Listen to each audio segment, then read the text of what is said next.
maps like Clubhouse, where we're going right now. Everybody knows Clubhouse. It's right now. It is a fan favorite for getting booted out of the comp map pool and getting replaced with something like Nighthaven Labs or Consulate, because we've seen this map over and over and over and over again.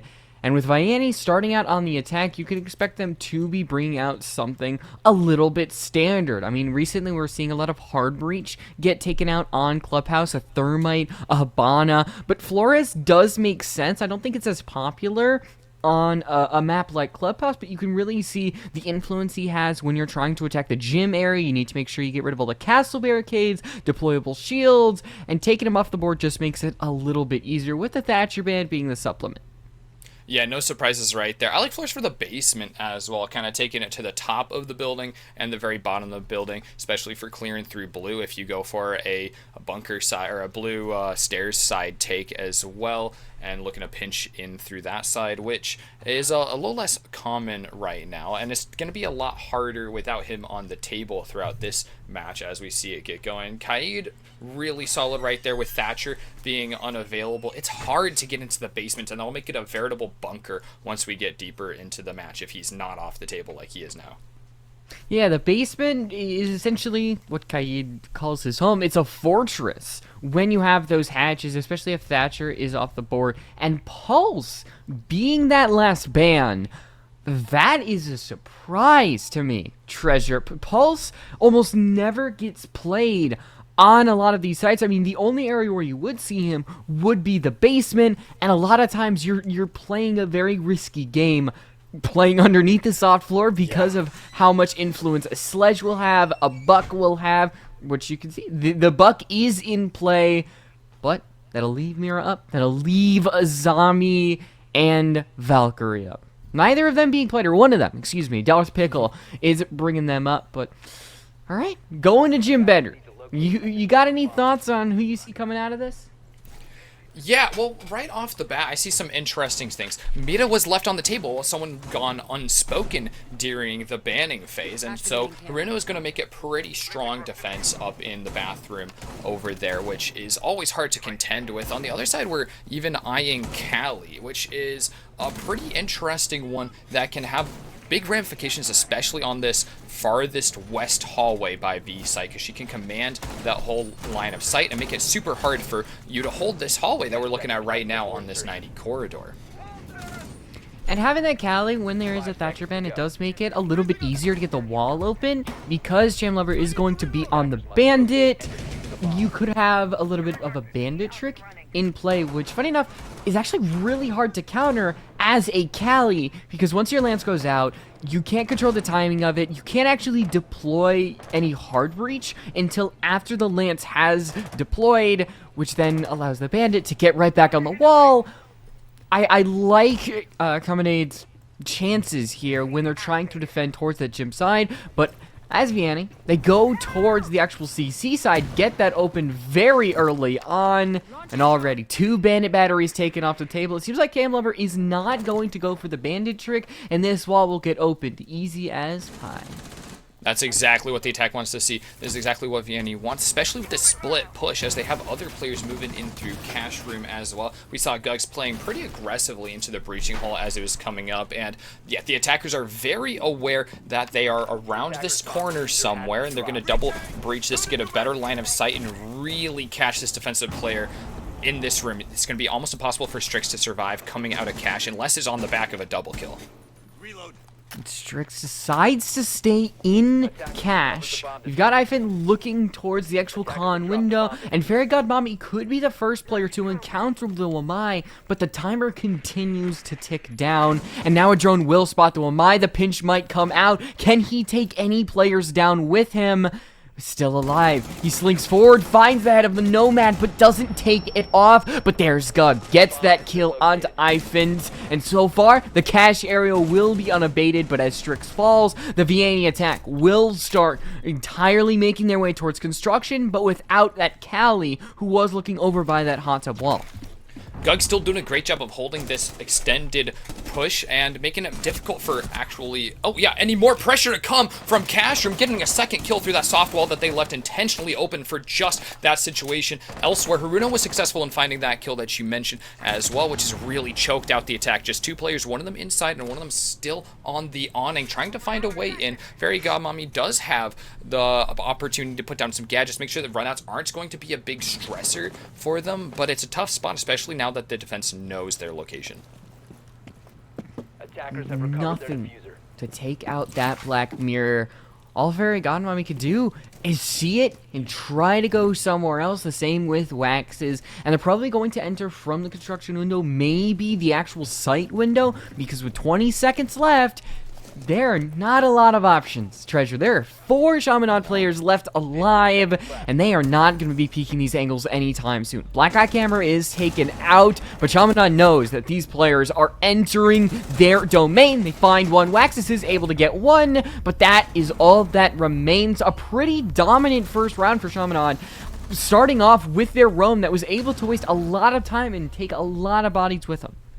Absolutely. Standout plays from Gugs there, finding a 3K by the end of this round, and I love the discipline from Chaminade. They're not pushing out, not giving away any chance that they have with that lead. It's a 2-4 position. You should not have any reason to be losing a player unless it's an immediate trade out, just like what we saw. That's textbook plays right there. And they're going to be heading downstairs to the basement at this point. I think with Vianney banning out both the Kaid and Thatcher, that kind of speaks to me that they have plans moving towards kitchen whenever it comes down to the basement attack. And especially with this initial pick of a fuse, it might not be held all the way, but with Buck and IQ as well, that really sends that home to me. Your bombs from being defused by attackers. This is one of the few sites you'll actually see fuse because of the giant area that you have to control, the amount of utility you can take down. It does make sense why you'd want to bring fuse. I mean, hell, look at this. He can take out Lamai. He can take out the bulletproof cameras that Maestro has. He can clear out those black mirrors.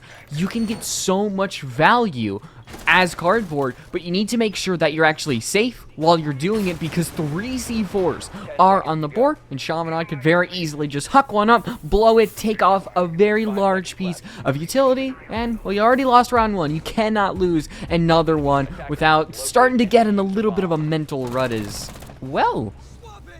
Ooh, and that is not going to help you progress in that regard. Gugs having that 4th kill in the game so far. A little spawn peek with the Roni, just taking the head off of Fairy Godmommy and starting things off well. They can continue to play slow on the defense and wait for Vianney to come downstairs to them. It's not a good start. Because you had those secondary hard breaches, you put a lot of value into Cosmic Ape, which isn't a bad thing by any means. Habana can get all of those hatches open, but the roam is going to be a threat. Chaminade are going to have Gugs continue to lurk around lounge, around the areas where they actually need to put pressure on the attack, and you can imagine that he will anytime soon with cardboard. He's above the kitchen. He's able to put those cluster charges down, clear out directly below the hatch. Not too much more than that, as another one will be detonated, and still not many kills, not many damage done to players, just clearing out the site at this point. It does worry me now that we get to see, we have the omniscience here. We get to see the basement, see no one is in there, and there aren't really any notable gadgets to speak of. So the fuse gadget has been just covering fire for Habana's pellets to go out, but it also speaks to me that there might not be vision down there, as Gugs gets a 2nd kill on the roam, flashed out even. Still has an opportunity to keep things going if anyone else comes by, but there's not another player out here to do the roam clear, which is going to be a pivotal position at this point if we keep seeing Gugs go like this. Gugs does fall to iFlint, and now with the talent shields in play, he's going to be able to push this up throughout the corridor. C4 throws out, it's not shot out, and iFlint barely lives. Puts down another talent shield, completely unabated, but now actually pushes up into blue. He's by himself, though. They don't have much help, which may not bode well. And honestly, all of Vianney doesn't have much help here, Treasure. They're going to have to go for some risky plays that may drop the diffuser, may end up in a lot of bodies falling on the ground, but you haven't really done much. And maybe a big play is your only chance of taking this round. They look a little unsure right now. Usually those flashbangs are going to directly precede a drop or at least a push from another angle, but unfortunately that potential to blind defenders has gone nowhere for Vianney and they're actually wasted as Cosmic Ape makes a complete rotate to another hatch over here in blue. Is going to play better off of Ifin, but they are badly hurting, and Strix is just right around the corner. The flashbang will hit the mark on Wamai, but still no one to push directly on that. You really want to pressure along with those flashbangs. It's going to come down to melee here. TDM in this final few seconds of the round. Strix gets the first kill on Cosmic Cape, the second one on Ifin, barely evading that kill. Cardboard does go down Darth Pickle on that re-peek. Once again, Chaminade doing a great job of holding to their guns and letting the fight come to them. I think it's something that Gugs has really allowed this team to do, because they don't have to have 2-3 players off the site, because Gugs is doing so much of the work. Treasure, he got the spawn peak, the opening kill. He found another one, and even though he did die, I mean, as a roamer, if you can find 2 kills, even if you die within the first 30 seconds, that's huge, especially considering the value of the players that you took out. Vianney clearly could not do anything with that, and now still bringing out the Cali, still bringing out the Ace, very similar lineup that we saw on Gym Bedroom, but they have to attack a site where Cali will get a little bit more of a presence, but I still don't know if it's worth it bringing the Cali. It is dicey, especially since we've already seen Bandit on the table. Like you mentioned before, that is a rough matchup for Cali. Bandit tricking would just put a wrench in the machine of the hard-breaching team. Runo once again on Kapkan over here, set up some nasty little nail traps for any attackers coming out on this side, which is great for limiting the roam clear, make them have to second guess themselves and sometimes have to peek away from a player that might be hiding around a corner just to make sure that they're safe getting through a doorway. 5 seconds left before insertion. Attackers must C4 actually prepped underneath, so you're probably going to have a lot of... Or is that a second C4 prepped? Chaminade are going... No way. What? Okay. Whoa. I have I assume you never saw what I seen saw. this before. Okay, so they are having 4 everybody playing underneath. presets! Yeah, this is Based alert. completely... It is a little bit based. Another one. 5 C4s. This is a unique play. I've never seen something like this before. They are putting so much value into either the black eye cameras or the Mozzie drones that they just completely decide to evacuate the site. And maybe Vianney will take the bait. They haven't got the wall open, and they seem to be coming from the western side over. I just really want to see something like this work, because it's so different. A remote CCTV hold. I've never seen anything like it. Buck here pushing right in. The cameras are preceding the attackers. That is good information to have. They might think it's Gugs, but that is in fact Strix now on the Mozzie. Oh, just a bit of siege timing right there for Haruno. Okay, but it's a drone anyways, never mind. So taking out that, but does give a little bit more intel to the attackers. They've seen the Kapkan traps. I think they actually saw on drones in prep phase. I think they are aware something's afoot, but Haruno is still going to be picking up the first kill of the round. Cosmic Apes drones aren't going to get them into the building safely. Haruno now backing all the way back into sight. Cash room now solidly held as Gugs also is on B side. I think that first C4 might have gone off. There's a big old hole in the floor, and the attackers shooting out some of these other ones. Not quite getting the mileage that we hoped for, especially as the defenders have had to leave the bottom floor, but Gugs' gun is finding value to getting another kill as the attackers are winnowing away. And it's not the literal explosive play that we were expecting. All the C4s are gone, didn't get anything with them, but their guns did the work. That's not a real problem, because Chaminade seemed to know that they're in control. Hell, Vianney have 3 kills, Treasure, over 3 rounds so far. 3 players on Chaminade have not died.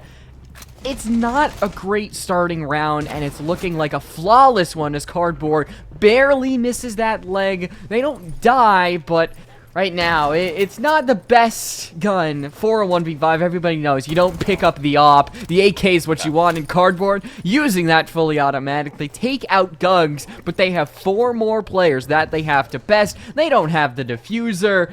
They could walk into the site and not get blown up from underneath with the C4 as Cham Lover hops into a claymore. Hamina Okay. goes down. Wait a second. No, I'm sorry. As cool as that was, with the amount of time, there's no chance that you would be able to win that 1v2. It's a nice effort, but it's still Chaminade who come out on top. Yep, still holding to their guns, maybe getting a little antsier and finding each other for the kills, having that race to find the last one and finish off the round, but no less clean playing, giving us a little bit of some inspiration on that CCTV hold. I can't wait to see that a little bit again in some future matches, quite potentially, because I think that's got a lot of potential. Jim Bedroom again, bringing out the exact same lineup on the defense. You've got that Maestro now, Azami. They don't seem to be keeping a very stable lineup, but I'm going to be honest, Sergio, they don't really need to. This team looks right now a step above Vianney, and that's a reason why they were previous champions, looking to repeat what they had before. And I think even if they're playing a little bit sillier than usual, as long as they come out on top, they won't really care. Okay. This is still a... Oh, okay. What is Okay. What are they doing? A lineup with some definite intention here, trying to use these Goyle canisters to make some additional angles for the keep-up barriers. The attackers can't anticipate these. I'm not sure the role of 2 Goyo canisters here. Four. Okay. I think we've moved to a Do little not bit of put the trolling black eye on territory. that. Oh my god. What is happening? Is it a smiley face or something? I think we're Like- doing. It's a piece of modern art at this point. There is no access except through explosives to get in through that side of site at all. Shamlover is going to open up the first kill with that's a spawn peeking Maestro for those of you counting at home. I'm just stun locked. Like, I know. this is the fact that we pivot from 3 of the Goyo canisters being destroyed by a Kiva barrier that also had a Maestro cam on it, to the Maestro spawn peeking, taking out a player as Gugs gets another one. I'm surprised Chamlover is still alive, but is this just going to be a series where we're just waiting until the inevitable end? Because there is no room to breathe for Vianney. They can't find a kill onto Chaminade to really get these rounds close, nor can they get themselves close to the site with utility. It's a double whammy that is just leading to a beatdown right now. Yeah, it's a testament to the gun skill and the confidence from Chaminade right now, because Vianney, even while they're down 2, they're doing everything to the book. They are doing everything right to get up to the building and into the site right now. Faced with all these strange things, they're up for a surprise right there, but Gugs just roaming around like an absolute demon. Comes for Cardboard. Cardboard having a chance. Oh my god, keeping that roam down, but he's gonna find another one coming down. Fairy gone, and it's just Cosmic Ape outside, finding the first kill, making sure not a flawless once again. The second one, as we see that Gugs run out, he's letting some of these kills go by after just running out for everything. But Cosmic Ape still just a couple health points to their name, and there's 3 players. None of them are less aggressive than Gugs still at this rate. Well, Cosmic Ape is over by Lounge. Gonna walk up the rent stairs, slowly make his way towards the site. He's 1 shot away from death. No way to replenish that. He's gonna use that Gemini clone, get a little bit of information. Wow, it actually does fit through there. As right now, just looking through Logi, looking through construction. He does spot the Maestro and only has 20 seconds to make his way towards the site. He actually decides to go out, potentially like that. into construction as he's peeking towards Logi. We're just waiting until the hop-in, until the 1 bullet is sent Cosmic Ape's way. He hops in, fires his entire mag, has to reload, puts the diffuser down. No chance at living. The timer will tick down, but Darth Pickle decides to end it with his whip. When Cosmic crouch spam there at the end, just oh, okay, no, not even quite. 5-7, and a dream. That was all that was left for Cosmic Ape. Another round going heavily in the way of Chaminade. That time, I think their veil was starting to part as well, showing off more than they were really in there to compete. A very warranted timeout for Vianney. They're going to have to talk, see what could be some possible solutions here going into the rest of this second site rotation. 4 in a row means that we've ostensibly got CCTV again, and basement still on the menu from Chaminade's defense. Gugs. He kind of built Diffie. Not gonna lie. Like he just can walk around the map, do whatever he wants, and nobody can stop him. Like the highest number of kills is a 3-way tie for 2 kills. He has 2 more kills on the entirety of Vianney treasure. Yeah, and the crazy thing is, 2 of Gug's deaths are basically just running out after a round is already done, just to fiend for a kill, see if they can just get another one to pad the roster just for the fun of it, or pad the KD just for the fun of it. So I wouldn't even really count those 2 deaths, because they were not putting any like effort into those fights, just jumping out, just knowing a round's already done on timer alone, if not even just the 2v4 situations that they were staring down. Vianney having a little bit of time right there. Hopefully they can find something to patch this together, but Chaminade is just looking so dominant in this first round. Maybe it's a clubhouse thing. Maybe this is they're just so much more confident on their pick. This is Chaminade's pick, so that doesn't really air outside of the realms of reasonability. And maybe it's a defense clubhouse thing. That's not totally unreasonable either, but right now the gunplay is what's really excelling. In going on the cafe, you're kind of hoping, if you're a Vianney fan, that Gugs falls off like a cliff with his skill. I don't think that's gonna happen, because he's not hitting crazy shots. He's simply walking around the map and finding kills left, right, and center. I think it's a little bit confirmed at this point. Chaminade may not be taking this as seriously. Like, putting 3 Goyo canisters on a Kiva barrier, putting 2 Maestro cams directly next to each other. We found how much stuff you can put on there before it just starts breaking. They're doing science, I think, is what they're up to at this point. Is this the time, ready for the finals. Treasure? Honestly, Light Rose, I think it's okay. Like, they won that round. I can't knock it if they win the round. So if we're doing a little science experiment and we're winning, that's a winning strat to me. Attackers here pushing right up into Strip Club, where there's 2 defenders pushed all the way up. I don't know if they have some more forefront cameras, but the cameras have been giving a lot of value through earlier rounds. I'm not sure how Gugs is not seeing that drone spot in them, but it is big for Hironi to get that kill, and Gugs gets one of their own as well. Keep Barry's going up as well to keep that sight line. Oh, even stronger for themselves. Shamlover finds another one outside with the Alda. 2 players left, and we're just a minute into the round once again. It's not fair. This isn't fair to watch. It's just brutal. It's a blood sport. At this point, no chance to react. Gugs is probably going to hop out the wall. He gets the kill. What more can I say? We're speedrunning these rounds. About them? Literally.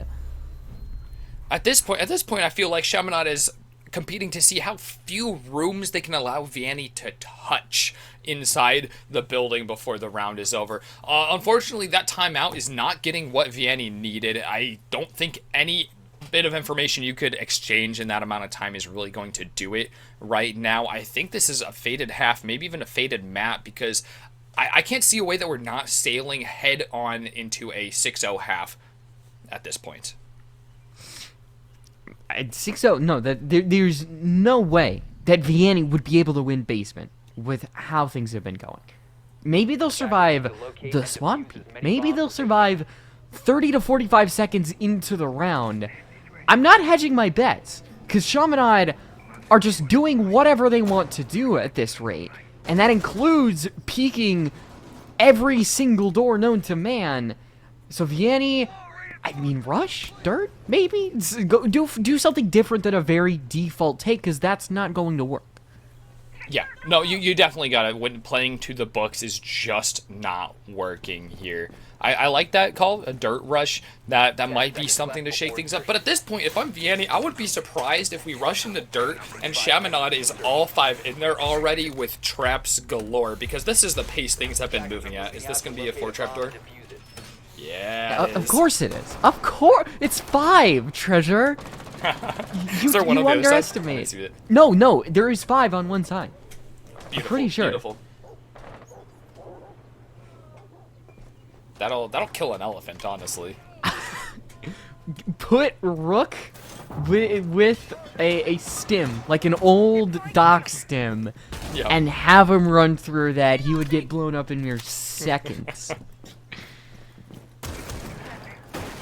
Alright, yeah, moving fast right off the bat. Strip Club was dangerous last round. So for Waxies, this is a pretty big sticking point to get in there fast, check the corners. There's no one there this time, but you gotta be careful. Drones up ahead, checking this next room. Yeah, using a little bit of a peek hole, moving like a spy, making sure to get as much intel to work with on this solo flank as they can. It's not going to be guaranteed to find anyone. It's really hard to drone out everything on your own, but luckily, we know for them that it's going to be safe. Cardboard opening up, blue hatch, trade going out outside. Waxies has closed in with their teammate as well, takes down Gugs, and for the first time, Vianney is ahead on player count in the opening minute. Vianney, maybe this is their chance. Waxies just equipping the drone, equipping the skeleton key shotgun, trying to help his team in any way possible. And Haruna does not get drone so far. It seems that there really isn't anybody that is aware of their position, but just a little bit too late, and now forced to either run outside or try to take a Vianney attacker with them. A flashbang goes through, and Cardboard does take damage, actually flashing themselves in the process, and with 15 bullets of the Scorpion, unfortunately the Bearing 9 just kicks a little bit too hard. Oh my God. A nice peek. Waxis is on the floor, and Diffuser firmly in the pockets of Chaminade. Despite the fact Vianney does have control of the site, that is nothing without the entire point of the objective, the Diffuser's Fairy Godmommy does eventually fall, leading us to a 1v1, the closest round we have had so far between Vianney and Chaminade. Cooking the nade, probably just looking to finish off Darth Pickle on the ground. Oh yeah, we realized that we are getting spotted on the cams. That's going to be pretty important. Peek holes here, make for an easy finish right there, making sure there's no X Factor, and blotting out the security camera down below. It might be opening up, though, in order to get these red pings going. Frag grenade goes out. Haruno knows that's another one off the board. But with 20 seconds, you're blazing time away. You have to get upstairs. You have to pick up that diffuser. There's no other way. IFN is just not playing to their win con right now. It's getting the head or getting that diffuser down. Diffuser's out of its time now. Has to be the head, and IFN is just running away. Yellow ping is going out to give a little bit of information, and the bullet trails give away. Drop into the floor, though. There goes the half. Perfect 6-0 for Chaminade. Is it gonna be a 7-0? They look like they're wanting to keep the momentum, but that was the best we've seen from Vianney, or at least the closest round between these two teams. So maybe this will inspire Vianney to get something done. Because I'm gonna be honest, I don't really have much faith in them because of how dominant Chaminade have looked. And heading over to CCTV cache, Vianney are going to bring that Azami for Rafters with a lot of wall denial, utility denial, plant denial. As Chaminade, they seem to be gearing up for a smoke plant with a blitz to maybe pressure back some of those anchors that are on the site. Whew, I think this is going to be, the classic open up the wall and smoke everything, plant in there with the shields. It's going to be a pretty chaotic start here. I think Chaminade is letting this one basically ride as a rush just to go through here. They're so confident riding off that 6-0. We saw it in the last 3 rounds, honestly. So, nothing surprised me here. It might be Sham Lover, maybe playing a little bit like more to book coming up through Garage. That way they have some side pressure. It's a really strong position for Montaigne to take anyways, coming up right here where we are watching currently, because there's not really anything characters can do, and it removes these Kiba barriers from up top that Griffins is going to be setting up here. You can't play behind them if there's an angry man with a shield bearing down on you. The sniper's going to be covering our CC wall as soon as it gets opened up. That should be the pace that we're seeing to go here. It should be pretty fast as well with these first 15 seconds going by. Garage is already breached. The shields are pushing up. It's the Blitz coming through here. Darth Pickle as opposed to Sham Lover. We'll see where they end up. And Darth Pickle, he's got to be aware that his lower half can be shot, but Strix times out Ifend for potentially the rest of the lobby as Gug spot the yellow outline. The smoke is gone. And Cosmic Ape and Fairy God Mommy remains as the only two barriers between a potential perfect game. One in sight, one below, and Cosmic Ape, he gets the melee kill onto Darth Pickle, but is that enough to spur the comeback? Chamlover halfway through putting down the diffuser, but no chance for Cosmic Ape to react. And now, the 1v4, 40 seconds to work through the site, take out a Glass, take out a Monty, and a lot of utility to work through. Gugs takes a little bit of damage, don't exactly know where, but this Monty, he's really locked off the door. At this point, there is literally nothing Vianney can do because Gem Lover will not let them go through that door. The window is going to be broken, but right back to the door. There's just going to be a little bit of a firefight between three of the players. Haruno takes some damage from where? Oh, no. Might as well just kill your own teammate. What a map treasure. Insane plays from Chaminade all the way through. They took it just the book. They were playing so clean through the first 3 rounds, and eventually they just said, clearly someone said it in those voice comms, I think we can just play for fun on this one, and they did, showing a masterclass. This is what champions are capable of. This is a great, absolutely electrifying start to our first round of your HSEL. Right now, of course, there is that double elimination opportunity for them later on down the road this week if they do lose this, but this is a match point. If they lose this map, their map pick, then they will have to be fighting for their lives every single match they get from here on. So if they can find something in the gas tank, some way of circumventing that dominance that Chaminade showed us on Clubhouse, they have to bring it immediately from this round 1. That was my exact thought. Round 1, I think, should tell us the entire story of what's going to happen if Chaminade plays similar. The result is similar. Well, we're going to see a similar result. So far, the bans are looking pretty similar. It's a Jackal ban instead of a Thatcher, and replacing that Khajiit ban is a Valkyrie ban. Nothing too crazy coming out, but a Chaminade, they end up with that last ban. They tried the Pulse last time. That was the most unusual ban out of the stack, and as the timer ticks down, it's a Pulse ban again, which does make a little bit more sense on this map. Definitely going to be more relevant here, a lot more vertical play. This is a 3-floor map with nearly all soft floors, just about all around for most of these pivotal locations that players are going to be hanging out in, except for like in train room where we got some steel plating down the floor. Make sure that we're supporting that train, make sure it doesn't fall through the floor like players could be through the hatches. We see Oryx looking to do just that, able to get himself around the map quite a bit, hopping up and down through those, and really making a scary presence for himself. Chaminade had a crazy defense presence in map 1, and they get to start there on that defensive side again here on the enemy territory. They're going up to the top floor for this cafe hold. Attackers need to locate. It's funny enough, the 3rd floor, I've seen teams actually start to avoid the top floor. Like, that sounds crazy, but teams will go to the other sites like mining, reading, and kitchen, because we've seen bar so much. You can attack this site all in a pretty similar way. You take out Cigar, you clear out some modicum of Cocktail, and then you plant by Shaiko.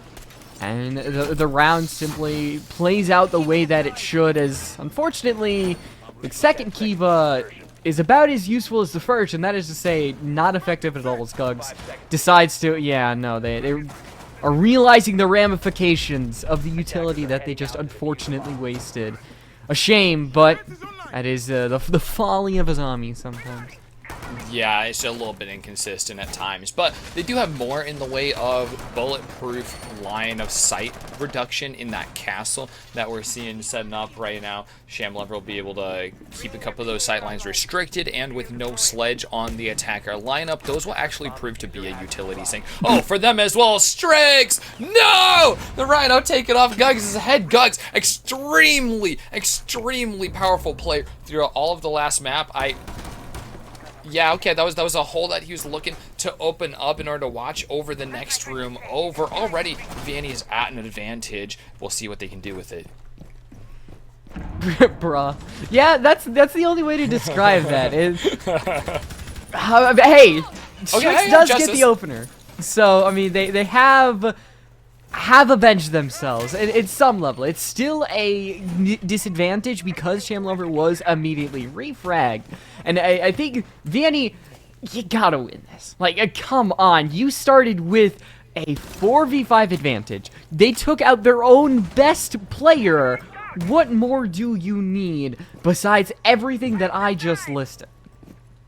Yeah, well, having Shamlover off is a nice start here as well. I think some utility died in pocket as well. I didn't quite catch it before it was gone, and a lot of intel has already gone out for Vianney. They're doing a great job of droning. Ooh, oh, yeah, I think you might have seen a gun poke out through that angle for just a moment. Watching these pixels, this is the same hole that we saw at the beginning. A lot of damage going down through cardboard, but they get out. Totally abandoning that angle, though. Someone else is going to have to push it at some point, but they're burning through some of this defensive utility right ahead of a drone. So as soon as that drone sees someone, the call is going to come out, and Cardboard's going to be able to peek it. This is your hard breacher, though. You don't want to be losing this player so early, especially if you can still be opening up sights, getting some good sight lines. Fairy Godmom picking up a nice one there on that wide swing from Darth Pickle. Strix has to back off at this point. There's a lot of pressure coming into A site, and that plank drone has to be removed.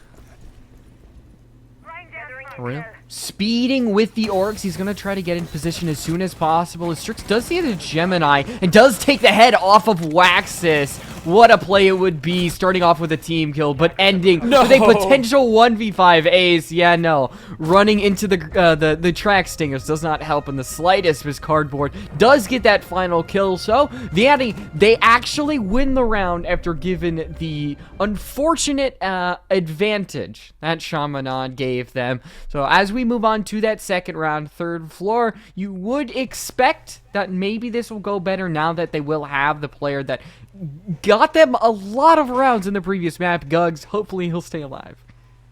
Yeah, I mean, this is going to be a totally different pace in this first one, assuming that we don't somehow, against the odds, end up with another Guggs team kill to start things off with, or anything else along those lines. There'll be very different cadence, even though it's the same objective being held at this point, but that's what Vianney needed. We talked about them having this onus on them. They have to come in here blazing through this round one. They have to play clean, they have to play smart, and they have to just be able to outshoot Chaminade when they have advantage, something that wasn't happening throughout map one. And I don't know, like, unfortunately that's one strategically I can't do a lot for you. It's like, we gotta click heads better, which I know no one wants to. You gotta place 5 Capcan traps on a single door. We are doing that again. We are doing that again! It's amazing, amazing. We'll see what that nets for Darth Pickle. But Vianney comes out here, they're playing clean. They did exactly what they needed to, and with the advantages that they ended up with, they got this win, first round win in the series, and maybe that's a momentum swap that gets them back into the game, because we're already guaranteeing we don't have a repeat of last map. No flawless 7-0s here. That still could be pretty brutal. I mean, 7-1, it isn't a 7-0, but that is still here. Guggs is still alive. I think it's one of like the only rounds where he hasn't gotten a kill this entire series, and it's because he got gunned down by his own teammate, Strix. There's a one tap too. That's the extra amazing thing. That's brutal. You were just staring at their head through the wall with the rhino in hand. It's so amazing.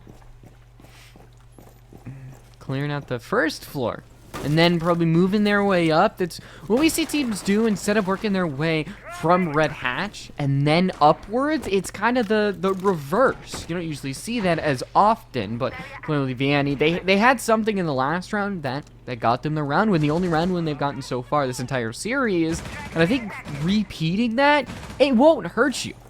because success definitely does like to be repeated multiple times. The attack does start to head up the red stairs. There's actually nobody roaming on the second floor, so if Vianney truly want, they can focus their efforts on the site, and I think that might be the best course of action. Yeah, I really like that. And Cosmic Ape has practically guaranteed that information for the attackers with that roam all the way across second floor using the Chaminade drone to just cover so much ground. I love these Kiba berries to make this really great extension off of Shaco hold. There is a player dropped already. Fairy Godmommy. Ooh, getting a lot of damage on Darth Pickle. We see the feet, too, if they try to peek up once again like that. But it's really hard to move in from these hatches. I noticed Cardboard, our Hibana, is on the rooftop. It's going to be hard to rotate in and get utility usage off of that player. So we'll see how fast the rotation has to come in. Gugs gets the first kill for the defenders, taking down Cardboard here. And Cosmic Ape finds... Ooh, yes, a refrag. And Fairy Godmommy actually taking down Gugs themselves. 2 players left on the defense. They're going to be having to play careful back here in sight. The freezer is Cham Lover's Solstice for, or not Solstice, but the where he's gonna stay alive here for just a moment. Watching the angle onto Christmas, but no one's coming there, so it's gonna end up just being a distraction for them. All 5 Capcan traps displaced. Yeah, it is definitely nice to see all of them get blown up at once. iFit is going to push up towards the default plant spot as well with a lot of proximities. It's going to announce the entrance of Waxes, who deals some damage to Cham Lover, almost lethal, and a trade does happen. Leaves Strix in that 1v3, 1v2 right now, as it's the second round one for Vianney. Either the third floor is not where Chaminade really feels strong, or this is a different map that we are seeing from Vianney. Yeah, I mean, everything is just feeling totally different here, but we're still seeing some of that quirky silliness from Chaminade. That 5 stack of Capcans, it really gives you nothing. That's a waste of a gadget from the operator. I understand taking the character because you like the gun. It's reasonable. It's a really nice SMG to be able to bring out into the battlefield. But if we're going to be taking the time to be placing the traps, if we're taking this seriously, that's got to stop here. We'll see if Chaminade have what it takes to shift the gears, put this in reverse, and totally change things up, because that mental reset can be really hard for teams, especially, this is a younger team, so this may play a factor. I don't want to, like, play that on them like that, but it is hard for a team at any level to, once you've started kind of, like, trolling a little bit, if I would say so, it's hard to pump the brakes and turn it back and get all the way serious, because you have these like pre-match rituals. You get in there, you get your team pumped up, you go, okay, whatever's in there, we have to play well, and then you go, okay, we can play lax, and you kind of loosen up. It's hard to do that without the time that you put into your pre-match rituals, all your warm-up matches beforehand. You don't have that. You're still in the thick of it, so you have to do a complete mental reset then. It's a lot harder. We're bringing out the Cali again. Bringing out the glass too. No way. Oh, I've made my piece known about Callie. I think she could get some value, especially with the Mira. Like, she is a very big counter to Mira, and with no mute, no bandit, anything like that, both of those black bears can be shut down as Cham Lover gets taken down very early on, and it seems like maybe even sticking to the serious may not be a big thing that will help Chaminade. As Gugs on the Tachanka tries to push up, you might encounter the player that actually got that first kill. Ifint on the glass takes them out, and now looking for more, could potentially hop out, as Waxus does take a little bit of damage from the players inside of the site. It's Chaminade's first real advantage that they've gotten after the first entry trades that we've seen in a lot of these early rounds, but it might not last long, as Gugs is fallen, is not taken out, but Darth Pill will make sure that their lead for sure stays. Yep, and that secures the resurrection as well. Able to get around the corner, but Strix trading their life out for their teammate. But Gugs makes good on it, finding the refrag. We're staying even all the way through. Waxy's now the only player left, and this one has not yet made it in the building. Trying to just watch the flank for teammates, and now suddenly on the forefront of the assault and alone to boot. Strix, that player that was basically holding up the defense in the last last seconds of the round, the dead ringer for Chaminade actually making a lot of entry impact on this round. So nice stuff to see from them, and playing really well to make sure that Gugs is able to stay in. Gugs actually at this point is a much higher impact character, even if low on health, because the Shumika launchers can just cut off whole levels for entry. And there's only like 3 of them right now because there's been so little hard breaching that's been able to happen on account of Vianney not getting too far into the building. And the gunplay can't go unspoken for either. Yeah, no, Gugs. Wow. It's good. Like, what a peek. That's like a 90-degree flick into a double corner hold right there. That's like a tight angle. yeah, I think we've gassed up Gugs so much that it's like, oh, we don't really need to talk about how Gugs is, but it feels like not mentioning how much of an impact that they're having in a lot of these engagements just is ignoring a big part of why Chaminade is doing so well, but we've talked about it so much, it's a catch-22. Gugs, I'll make it known now, I probably will say this later in broadcast, you're a good shooter. You shoot the bullet's good. It'll probably come up. Alright, yeah, taking the Tachanka again. It's an interesting choice for roaming on account of you're slow, you're loud, your gun has a really slow ADS, especially if you're taking the LMG, and it doesn't have like these extended sights for longer range holds. I think it's just for what's comfortable at this point, though, just as Darth Pickle has kind of been playing Kapkan just for the 9x19. And that's still the pace that the defense is setting, so I don't know if it was a totally different 10 seconds left before insertion. intention that they were bringing to round 3 than they were in the first 2. This time it ends up just paying off for them, though. I think this will really be the round that, at least for me, cements how I think Chaminade is looking at approaching these next few rounds.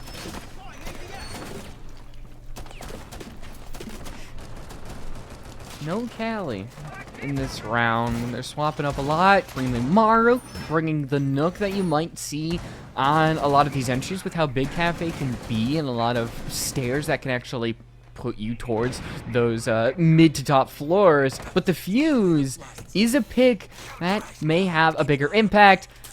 We're seeing another 5 trap door. They're still not being fully serious. I think we definitely had to, because Darth Pickle, as long as he's putting 5 Kapkan traps on a single door, their silly meter will still be above 0%. The silly meter. Yeah, can we get that added to the broadcast? Actually, just have a little meter. We can adjust it as things go each round. See what exactly is happening. There's no way. What? Cosmic Cape just barely lucky now, not getting touched by the fire at all. If he will not be quite as lucky, but not a significant amount, just about 10 damage throughout that. A nice pickup on that pre-play C4 from Haruno below. That's a big start for the defense. Oh, beautiful shot by Strix. They've stepped it up a little bit in this match. Fortunately, can't find more on that top floor. A good turnaround from Waxis. His Cham Lover is not long for this earth. You can say the same for Cardboard and Gugs as the trade does happen. And with the cameras getting hacked, Vianney, they've got some information they can rely on. They've got 1 minute and 30 seconds along with some calls and some track stingers that can be deployed. I doubt we're going to see a flank this late with how valuable the players on the site will be, but maybe Darth Pickle and Haruno, they want to take a gamble. We'll have to see. The 5 Kapkan trapped is marveled at by Waxus before he continues on. Does spot the player inside of the site, and now the execution, it's not going to happen, but it has to be just a little bit away with Waxus now going onto that second floor.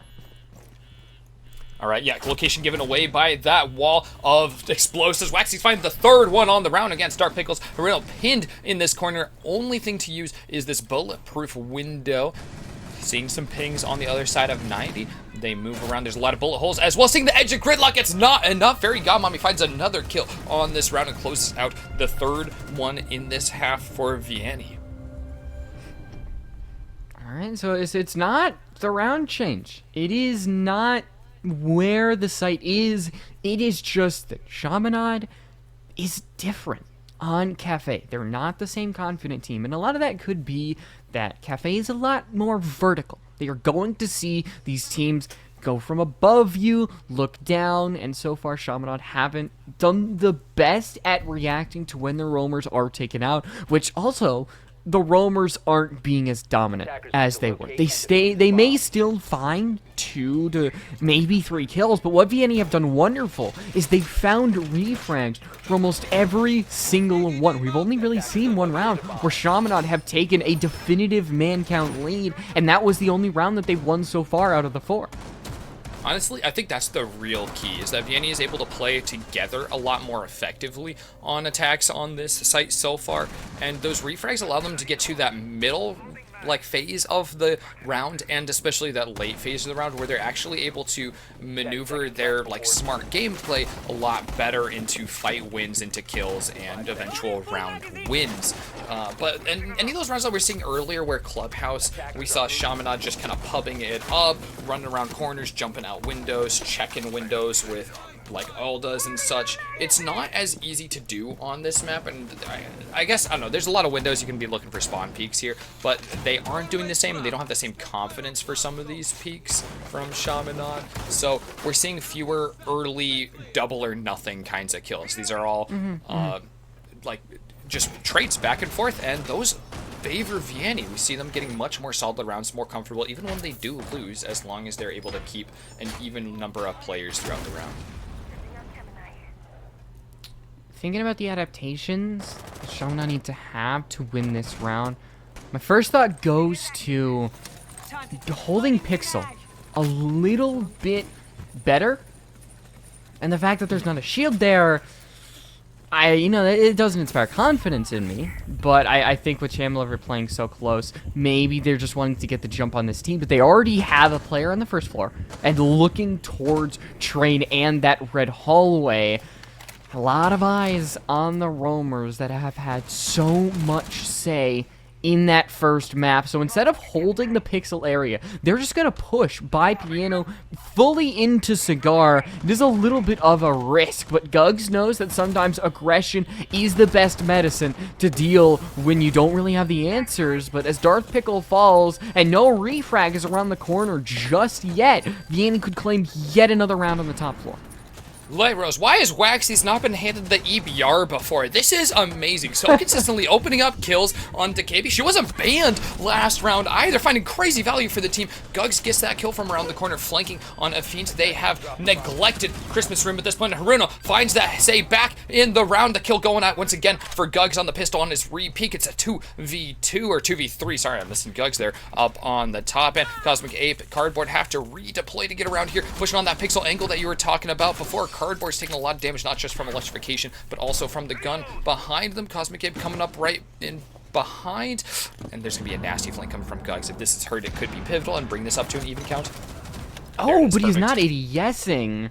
A little surprising, but I mean, the refrags have been a lot of the story. Or when Vianney's been able to win, when Chaminade's been able to win, bit for bit, blow for blow, is a great storyteller of who is going to come out on top, and Cardboard gets dumpstered as he walks into the cigar shop door. Yeah, just one little tap from CCSG puts the player down and keeps Chaminade relatively within arm's reach of Vianney and guarantees them at least a 4-2 split. Yeah, it's given us a much more competitive series that we're going to see here. There's a couple really interesting points in that round to me. One of them was stacking players on New Hatch. That had me, or Red Hatch, had me really worried because Chaminade has consistently bringing not just a lot of C4s, but sometimes copious numbers of C4s, like we saw that 5 nitro cell round on last map. This one was a 3 nitro round, and they're very common on that objective anyways. We know that New Hatch is a very common pre-play C4 spot, and I think there were 2 pre-play C4s in that round as well, so it is a wonder that we didn't see a 3K explosion through there. I was so scared about seeing that, and it turned out the real impact on that side was that no one, or the flank just stopped getting watched by the attack. It allowed Gugs to swing out on Pixel and hide out in Christmas and find a kill from behind, and that's what stopped the attack. Vianney was looking so good until that Gugs roam and flank. Rook is being brought out for the first time. You know the reason why Chaminade is not winning a lot of the times is because they're not running 5 C4s and okay, going not enough underneath. C4s. Yeah, they don't have enough C4s. Gugs is trying a very different strategy. I've seen this before on time of content creators, but this is new in a little bit more competitive Siege. He's just holding a pixely angle, trying to see if he could just thread the needle perfectly. He does have great vision of the actual door, but it's a very easy angle where he himself can be shot if he doesn't have quick enough reflexes. Yeah, pretty much a 50-50 right there. Whoa, whoa. Event is pushed in really far up here in Coat Closet, pushing directly into, I think that's Darth Pickle as well. Well, with intel as well to boot. So an Explosive's going to have to go out to get that castle barricade. That is alerting Haruno, who's going to be whipping around at that angle, but stuck in the closet. Now, I'm not sure if they fully know that they're going to be pinned in just a second as soon as Gridlock jumps in. I think if Fairy God, yeah, is on that angle and off of cams, then there's no way for Haruno to get out without this being a really pivotal or really leveraged gunfight away from them. A couple of defenders are moving up to try and get them out. Darth Pickle goes down, and yeah, Haruno finished off by a feint there.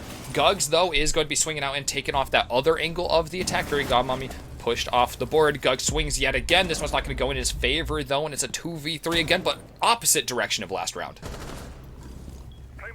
The 1v3 that we've seen so many players in, none of them have been able to really compete the impossible. A couple slugs takes out Ifint, and now with the health that both of these players are on, I think one slug each could potentially put them down. Maybe Cosmic Ape will take two, but just a little bit too slow. And now putting down the diffusers, the coverage there. The slugs are there to make it a 1v1. And Cardboard either has to get the headshot or has to be on those quick reflexes. Back and forth, and Cham Lover gets that 1v3 that I talked about hadn't been done before.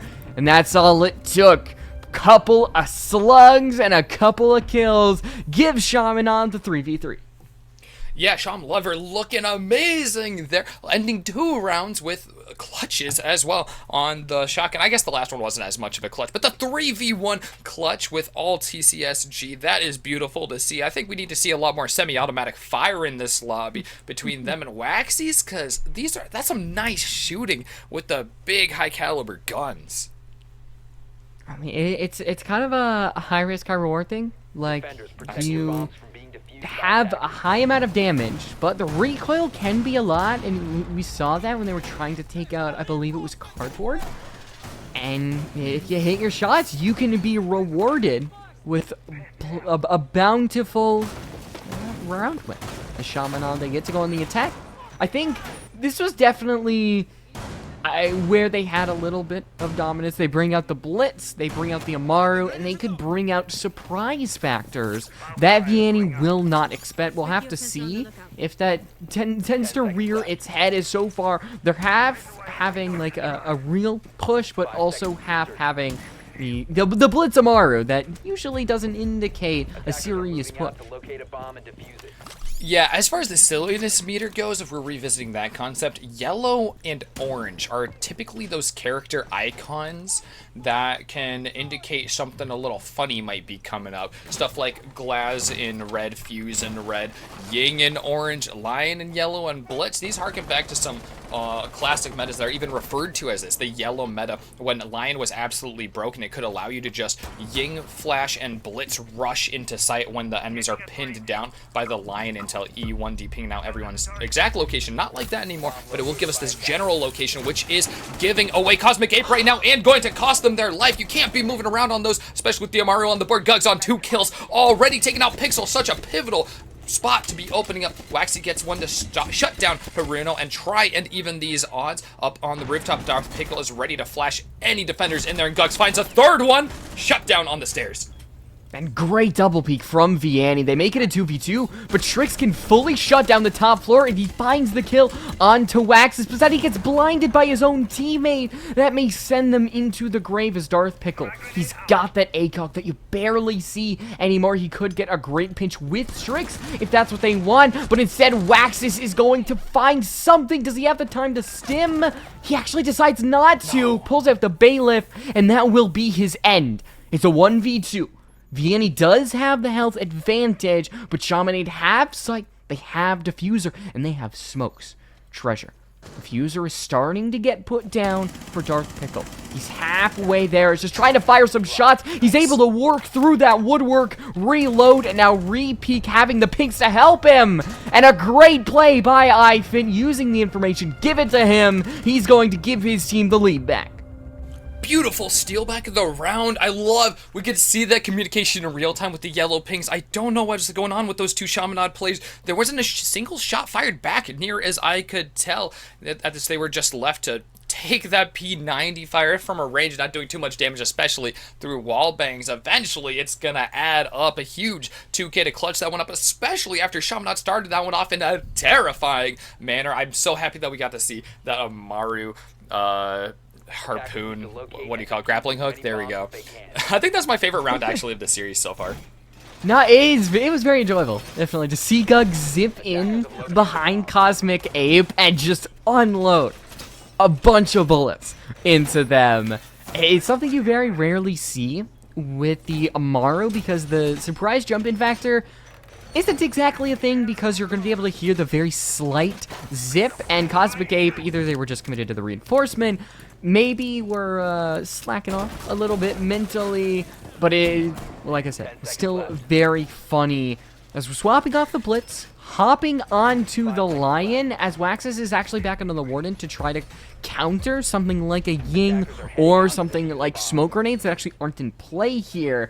But a lot of utility-heavy, anchor-style play from Vianney with the Maestro cameras, with the Kaid claws, the deployable shields that are in play. It seems like they really want to keep themselves on site. But as Gugs has the Mossberg on Sledge, you will never really see that now that the SMG-11 is gone. He is gone roam hunting like a hunter with a shotgun designed to take down Gugs. No, not Ducks, Gugs. He is going to work his way through that second floor.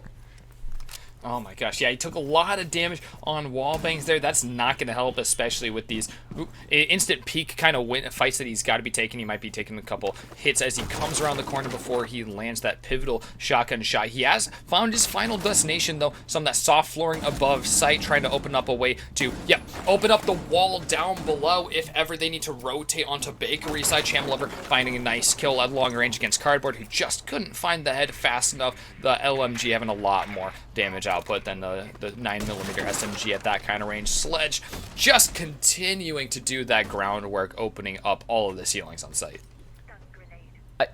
I swear he opened up the floor directly above two players inside of freezer. They didn't move. They I was did also not thinking move. that. I was like, hey, how did Gugs not get anything there? How does he die from that?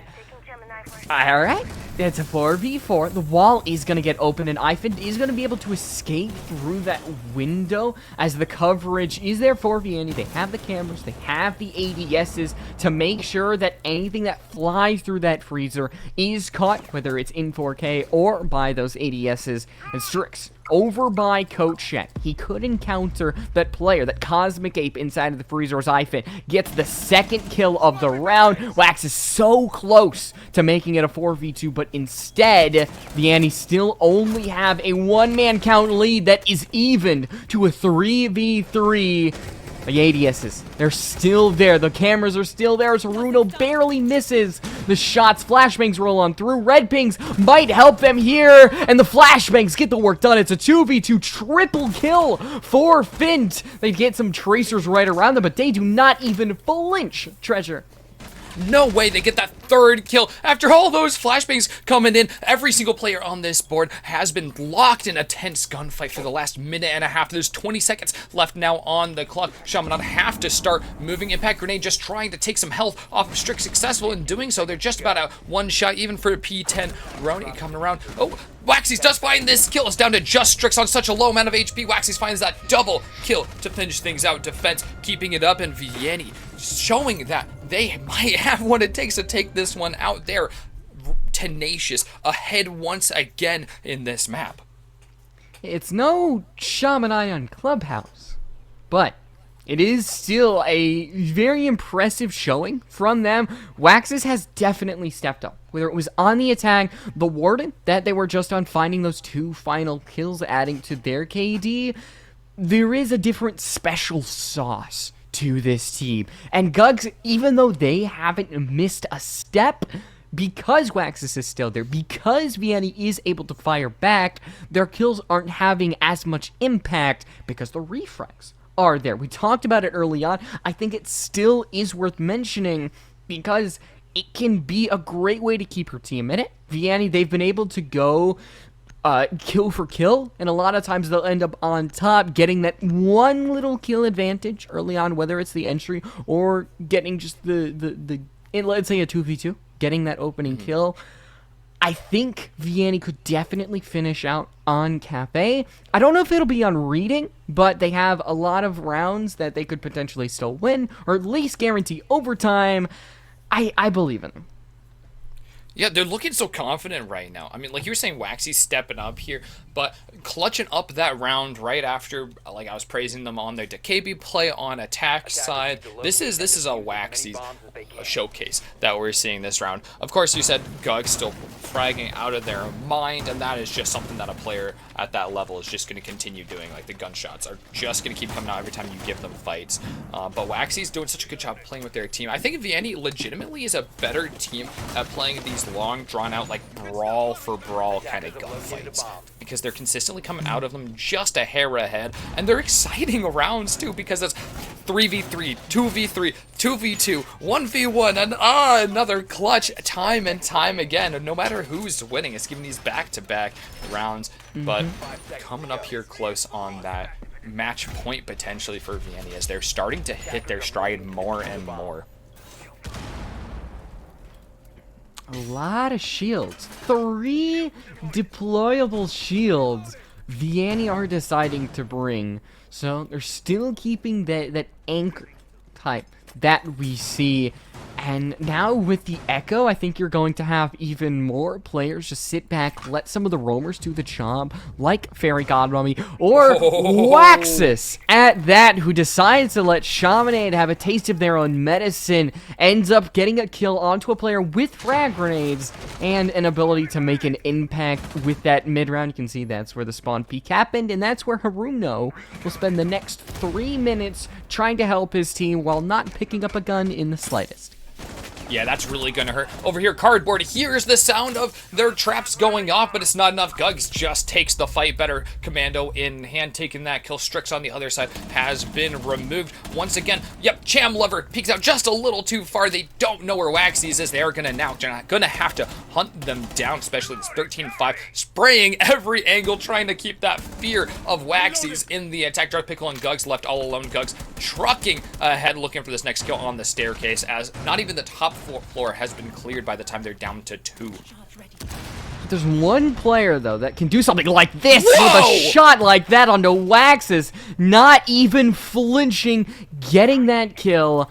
All they have to do is work with Fairy Godmummy. There's a small hole in the wall inside of Freezer that nobody's actually going to end up using. If Chaminade peek through there, that's a free kill waiting for them, but they don't. They go over towards that bathroom. A smoke canister is used, pushing Darth Pickle actually off of that area, and a bullets are going to spray through the wall. And now, could this be the chance to change things around? It is a 2v1. Gugs on a triple kill. They just have to make sure that the smoke and smoke canisters don't have any single say in this round. Rotating over towards Fireplace. He's got his gun trained towards the white stairs. He's got coverage of yokais. He still has those ADSs that can protect them from anything that comes their way.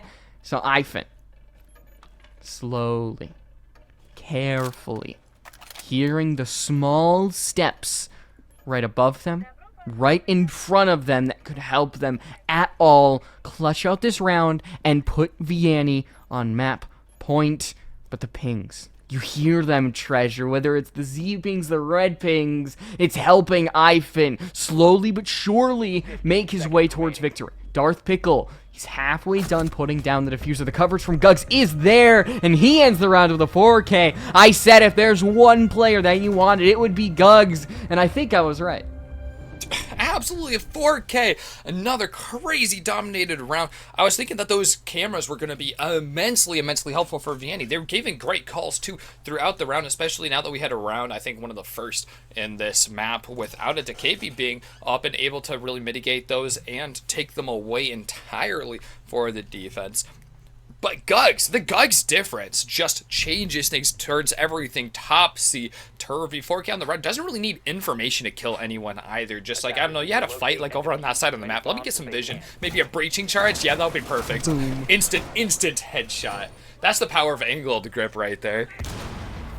I mean, I don't even think it matters. Like, he was just so quick on it that you can't even react to it. It's something innate, something different in him. He's 16 and 7. I think that was a round where he was able to overtake Waxus, because those two have kind of been. I think he was ahead the last on the timeout. Just by, okay, like, maybe 1 or 2. Yeah, they've both been chomping at the bit to kind of out-duel each other, but I think Vianney being 1 round ahead is more important for Waxus. His team is 1 map away from getting eliminated from the playoffs, so as long as his team comes out on top, I really don't think Waxus cares about this little duel that him and Gugs have. Yeah, absolutely, but they have to keep playing towards that fragging potential that they have. They want to keep bringing that value because it is undeniable value to be just taking these duels and constantly winning them against just about everyone on Chaminade and just about any situation this map. So the dock choice, making sure that you're always going to have Waxies until someone lands that faded headshot, but making sure to stay as healthy and take as many fights as possible at this point. It's got to be good fights, though. We're hoping that the Solus is going to be able to provide good intel along with Cosmic Apes Mozzie to make sure that you're always getting your plays where they need to be and getting these refrags quickly, because that is the key for Vianney. We've definitely decided on that. But the player inside of Cigar Shop, that is Waxus. He has been able to get a lot of entries for this team, and he seems to be the barrier of entry, at least by Cigar Shop. If the players do want to drop Red Hatch, a drone will signal that for the time being, there is a player over here. And you can see that with Chaminade not really wanting to take the plunge, the drone is not shot out, and Waxus decides to back up, not really risking a lot going for the double peek. He's playing a dangerous game, Treasure. He finally makes himself fully safe back inside a freezer. He's spotted, so Cigar Shop should be clear for the taking. And Cigar now is actually taken by the player of Gugs, who does seem to be rotating towards that now clear Cigar Shop. Yep, now knowing that there's only someone in freezer, they're happy to take so much orange space right here. Wax is having to take these peaks, these gunfights, in order to stop the spread of orange across the map. And Gugs taken down right there. Waxies wins the duel this time. That's a huge start for their team. Location is going to be known, though, and there's soft walls right by him. Fairy God might be going down to Strix.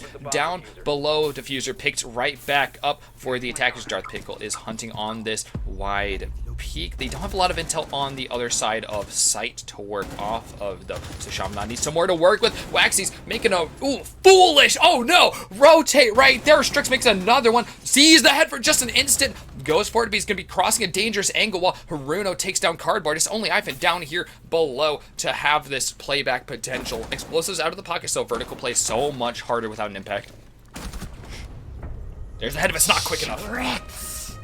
Oh, Strix, a beauty of a play in that round. So quick and so efficient as Chaminade. They get the tie game, and Vianney are not yet reaching overtime. A 7-5 Chaminade victory is still potentially in play. It wouldn't be too surprising, considering the fact that they have been able to go on a little bit of a streak, and that has been off of a lot of individual plays.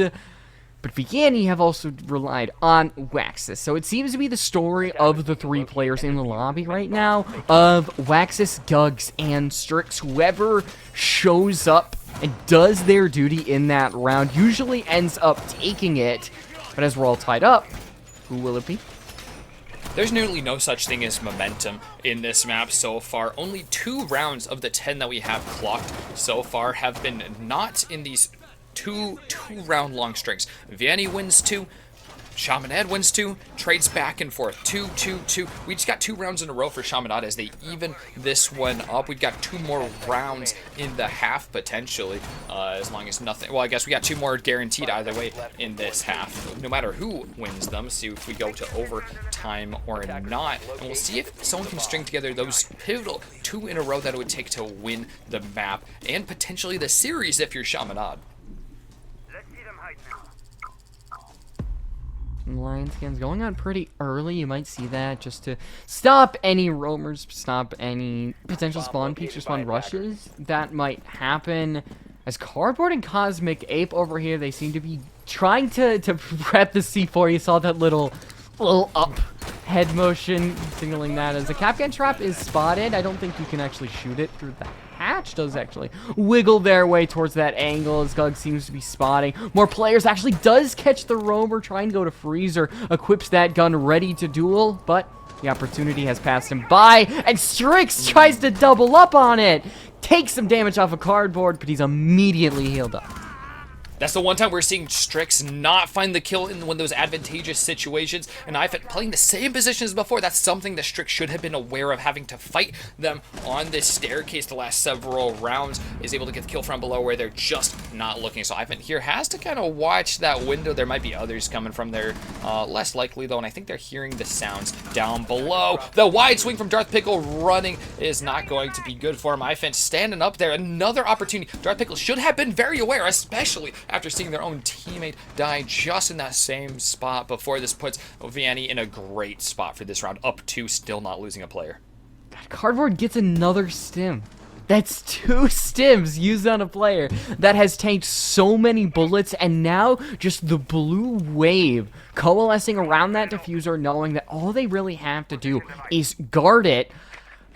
I feel like this could come with a little bit of risk. Treasure, they're all centralizing themselves, and that's an area you don't want to be in when Gugs is ready to duel you. But as the time continues to tick down, and Gugs might actually be flanked by the Solus, this could be a perfect opportunity if Vianney can actually get the duel peak. But as the Solus goes down to the first floor, decides to potentially re-peek, it's a lot of doing damned if you do, damned if you don't type of play.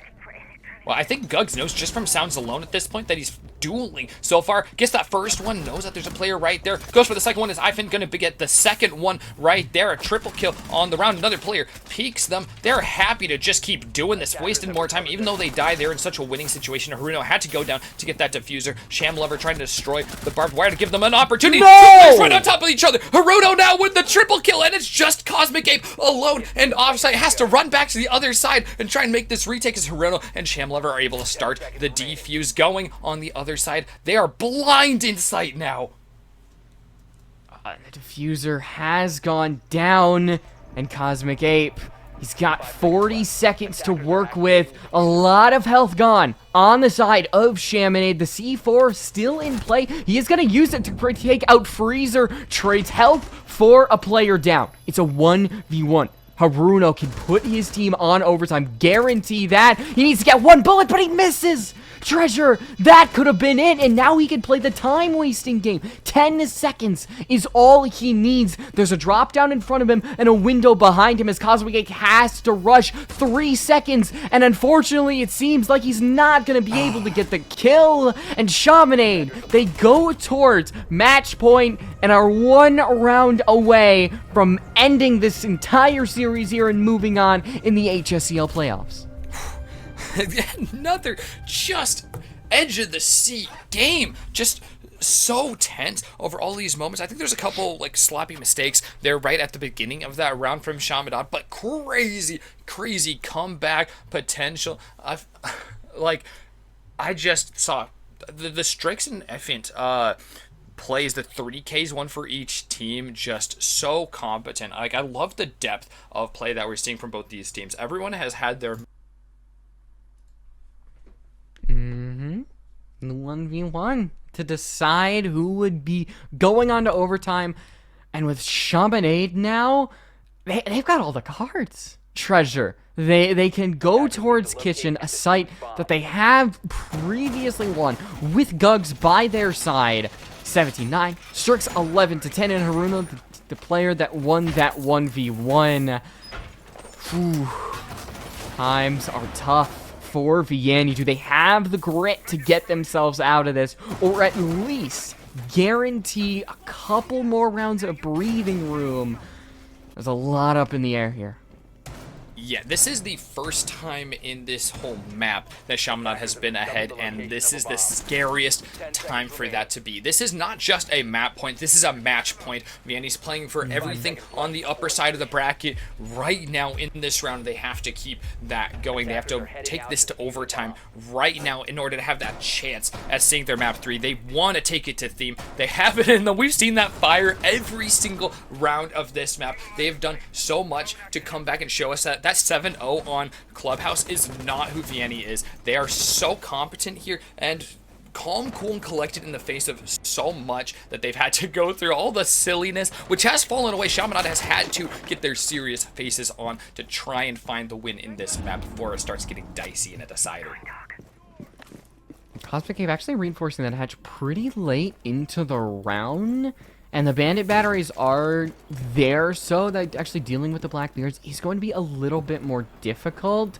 But Fuse is here. Treasure, he is ready to play.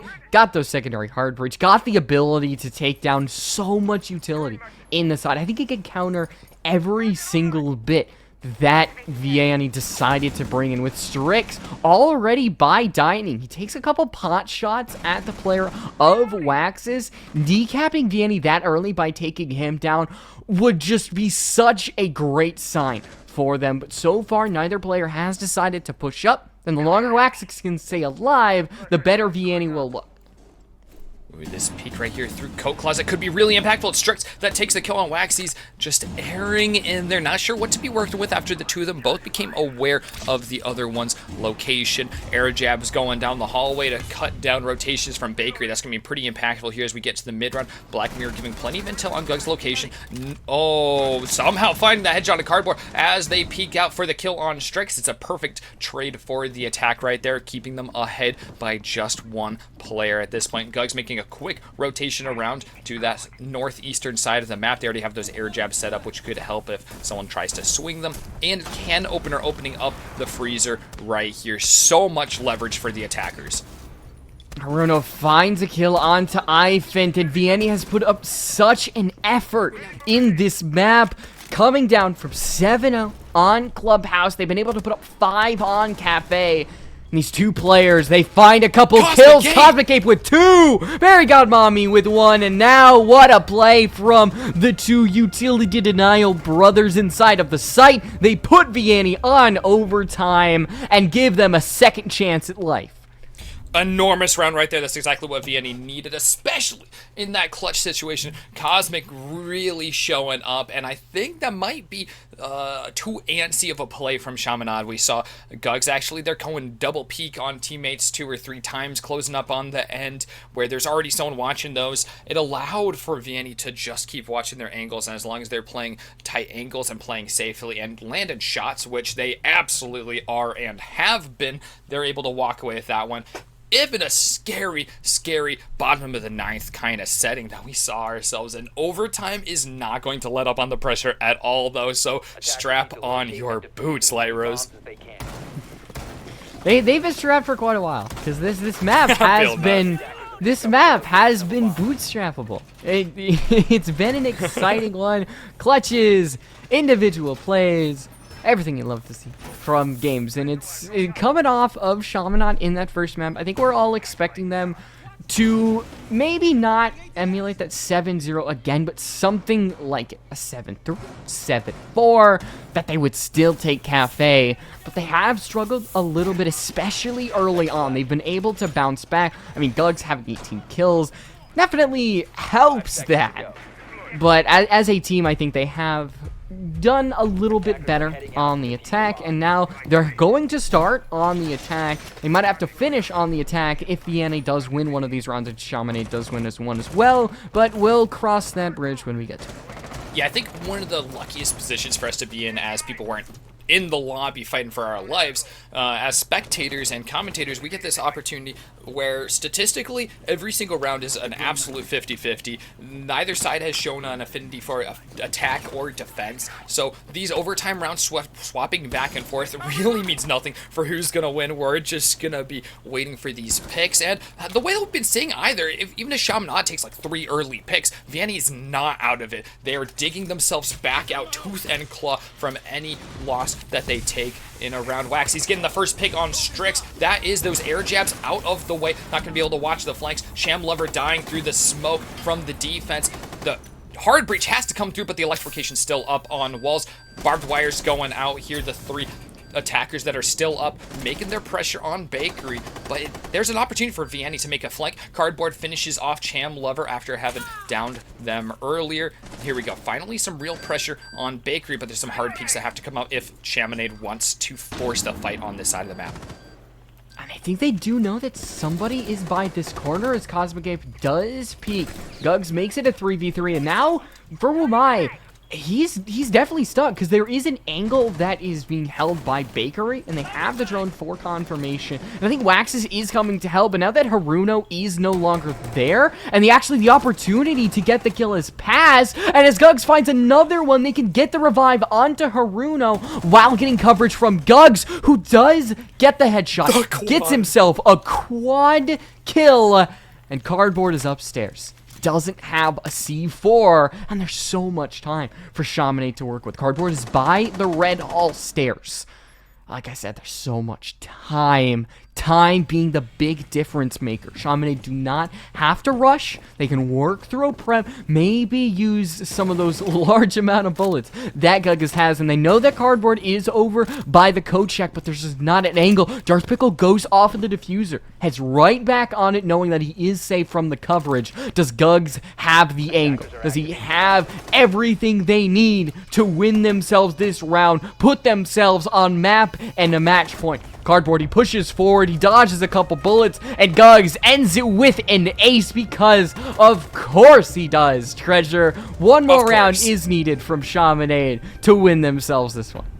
That was a really astounding round, I think, because Chaminade has never played so aggressively fast on attack like that. They were forcing fights, even when they're not necessarily advantageous. Dropping the smoke on that wall can really even things up, but usually that just allows you to get some players into Bakery without the threat of being mowed down by Mia. They actually took the first loss in that round, a downed Nomad, actually, which made me really worried for him, but the Gugs difference, I don't know, what can I say? Gugs ace through that. We saw him take that little breather. Difference. 32 rounds in the magazine still. That's technically more firing time with the slightly lowered fire rate than the LMG has than you'd get with any of the normal ARs that anyone else has. He's still got more uptime with the gun than anyone else, but he reloads for that 100 rounds. And what are you going to do once Diffuser is down? He could just spray any doorway for any amount of time he wants. There's not enough time on the clock for you to literally walk in through that 100 rounds he could just spray down. It's basically like a smoke canister. Like, Clash is not designed to get kills. Gugs is still gonna get, like, a double, triple kill. I believe you. Guarantee you. Because they are just some different breed of player in this match. Vianney do have a good amount of drones actually on the site, and that might help them out as they do have to deal with something like the Clash. They might be able to get a flank, get her exact position, gulp on that second floor, and boom, boom, boom, use the fuse to really drive her out. As Chaminade don't really send any other players to that second floor. It is seeming to be a pretty big, small bakery type hold, and with the Clash, that does make a bit of sense. Mm-hmm. Yeah, that's going to be a nice little opportunity. Already there's pressure on this, though. That castle barricade slowly punched away. We'll go ahead and redeploy that shield, or maybe not. There's a 3-player stack here, so I don't think there's any way Fairy Godmommy gets in that doorway. They know that someone's around there with those gunshots going through, and they hear the Clash now as well. Probably have that pinged out as well from earlier in the round. Gotta wait now for Waxies to come around. Just watch this angle, wait for someone to run out, and let Waxies get around to the other side, get that 90-degree angle that will just pressure anyone in the room. Luckily for Chaminade, they have the wherewithal to get out of their way before something happens. HSEL, though, has rotated into the line of fire of Ivan, who is barely hanging on, but hanging on nonetheless. Haruno and Gugs finding kills. Yeah, like you said, Gugs finding a kill even on just the SPSMG that he's decided to go this potentially final round with. The roaming clash could be the final nail in the coffin for Vianney, because they do have a player up on the top floor. They've got Fairy Godmommy with the diffuser by Small Bakery. You can use those tracks, Stingers, and Waxus over by Bakery. So it's a lot of players that are the opposite. Cosmic Ape is going to make Gugs regret going on Clash, as it's a 3v3. Both of the big players on Chaminade are down, Strix and Gugs. So, like I said, Haruno, he was that player that got the 1v1, but Darth Pickle and Chamlover, we really haven't said their names as much, and this would be the perfect time to shine. And with so much time on the clock, Vianney can really make sure they use those 6 drones that they have to force Haruno either back down to the side or to take an unwelcome engagement and make this execution that much better. Finally, Waxies has moved in here to Small Bakery, watching the corner on red stairs as Haruno slowly makes their way down. I don't think either player knows the exact location. There may be some steps heard, and the wide swing is not rewarded. Shots to the legs don't finish off the kill. Fairy Godmommy on the other side takes out Chamlover as the attackers make their way into sight. Shots landing on Darth Pickle, but it's not enough. The head isn't landed by Cosmic Ape. Second try is the charm. Haruno barely hanging on after that last engagement. Has 2 attackers to deal with in sight. And it's these LMGs that are going to make it really, really hard, especially with flashbangs coming out. Haruno needs to take a 2-kill. There we go, the first one in it. He's a 4K in the round in order to win, but it doesn't happen. Cosmic Ape in the bottom round. The clutch master for blue team here takes it to double overtime. Oh, the shots for the LMG give me such a heart attack. Because he almost didn't find the one onto the Thorn, and it took a little bit to find it onto the castle as well. But all things aside, Vianney, they have fought tooth and nail into this series to get where they are, and they have to win third floor, bar, and cocktail. And we have seen a world in which they've been able to put up a fight, but is it going to be enough? Wax on the dock does make sense when you saw how much damage Cardboard took. Who goes onto the Thunderbird? That makes perfect sense for how much damage they took.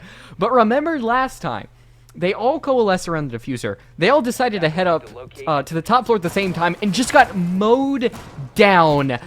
It just was so easy for Chaminade to counter that, get put in that 1v1, and Vianney, they've made some mistakes that can be corrected at the last second, but at the final round, they will be tested, but they need to make sure they pass because this could be it for them in HSEL.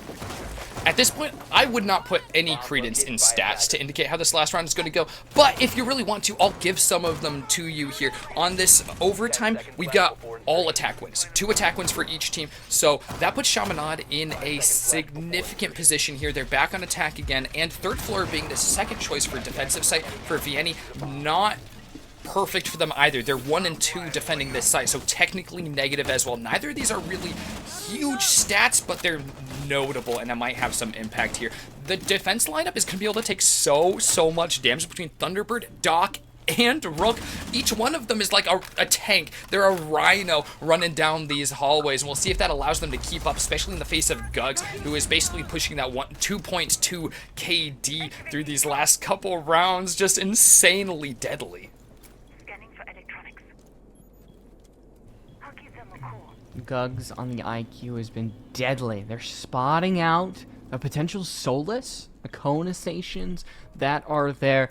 And I think that is the one interaction that we'll see that maybe will make the biggest difference is Gugs and Ivan. They can spot each other while they're on scanner. But Gugs takes out Cardboard up on the Baker roof. They have hit 25. Unfortunately, 30 is impossible. Oh my God. But they find the head of Wax's unfreaking stoppable treasure. They might single-handedly put this team on the way to victory, as they've already taken out 2. All the damage Vianney will take will be final, and now Cigar is clear for the taking. That close angle for the defender right there, right by Shaiko, it might be pivotal, especially if Chaminade starts taking space very quickly. Ifant still below, trying to feed some intel with their Soulless gadget. Isn't going to find anyone under new hatch currently, but someone's going to have to be dropping down there here pretty soon, as there's still 3 attackers on the roof. Scratch that. 2 after a couple drops, but it's not where he's looking. Fairy Godmommy takes out Strix. That's exactly the first pick that Vianney needs. They've got this long angle back, protected by the ADS. That will hopefully keep Fairy Godmommy up a little bit longer, especially with defense on his left side all the way up the stairs. He takes a lot of damage and flashed, but there's still heals from Thunderbird. Spraying on the white stairs. Lover gets one. So it's not going to be Gug's ace to finish it off, but the peek on Lover inside a freezer. Fair Godmommy hits the shots they need to, starts to chip away at the man count lead that Chaminade has, but a 1v3 to keep Vianney in it. He's able to get the big player. Gugs, can he get any more? It's not gonna happen. He has to crawl his way, get the self-revive, get the heal. It's not there. And Chaminade, they avoid going to map 3. They end it. Maximum overtime. What a map from both of these teams. But unfortunately, the victor will be moving on to the next round of HSEL playoffs. This is repeating history here. Something that we kind of expected. Chaminade, the overall favored team, but it's really hard to say, especially with Chaminade being a season off.